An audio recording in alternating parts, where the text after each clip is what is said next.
Hi, I'm Adam Kemp with the Oklahoman newspaper. Today we're talking with Janna Hoehn all the way from Hawaii. She is working on a project, The Faces Never Forgotten.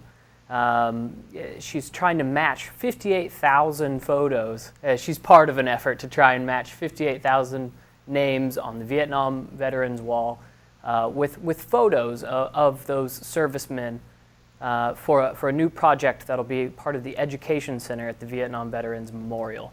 Janna, how are you today? I'm great. How are you? Oh, I'm doing just fine. Hey, I just wanted to give people a chance to see your face and let them hear about some of the work you're doing for this project. Can you just give us a brief overview of what your mission here is? Well, my mission is to find a photograph for each and every one of our fallen heroes from the Vietnam War.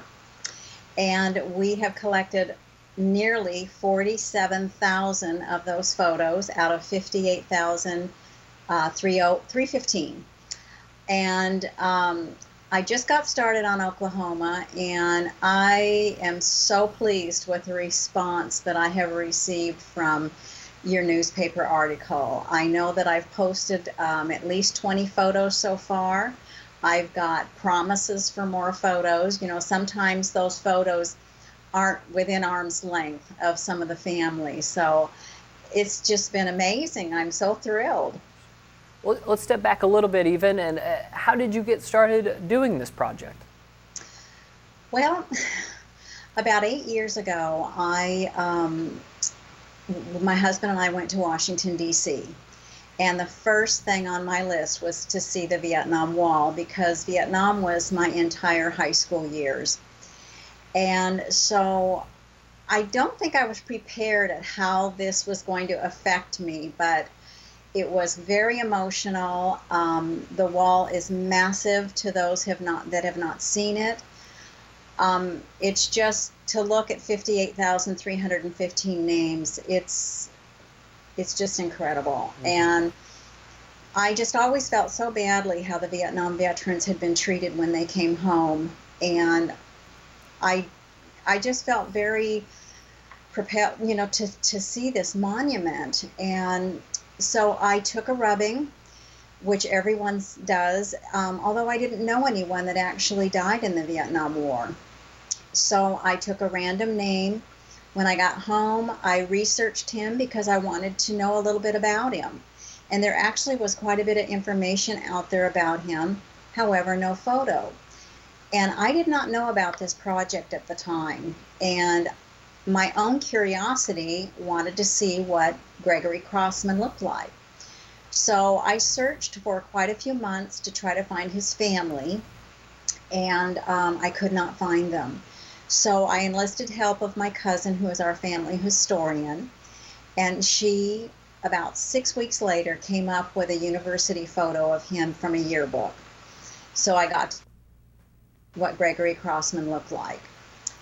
And 2 years after I found this photograph, a story came out on our local news wanting to know if anyone out there had a photograph, if any of our fallen heroes from the Vietnam War, would they send it in.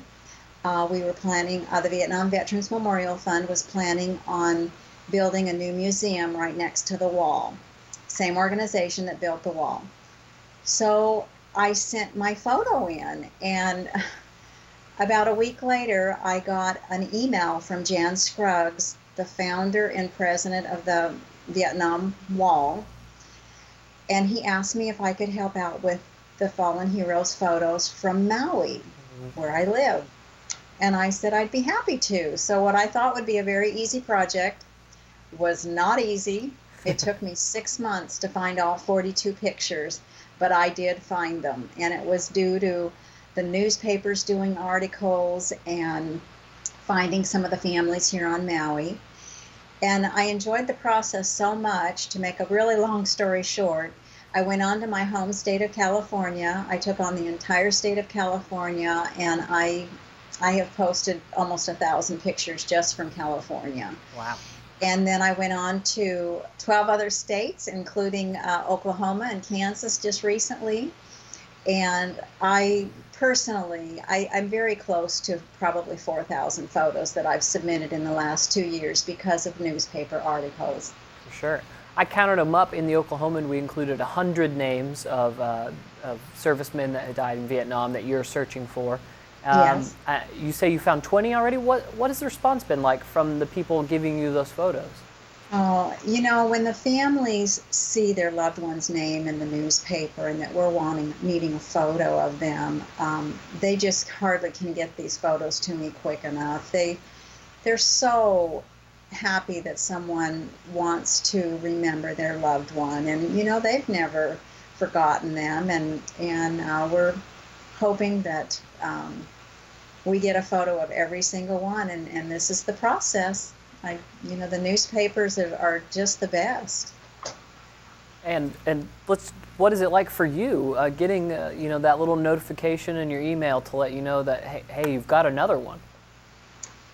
Well, it's almost hard to describe. I am so elated when someone emails me and I know that I'm going to get a picture. A lot of them send the picture right with that first email.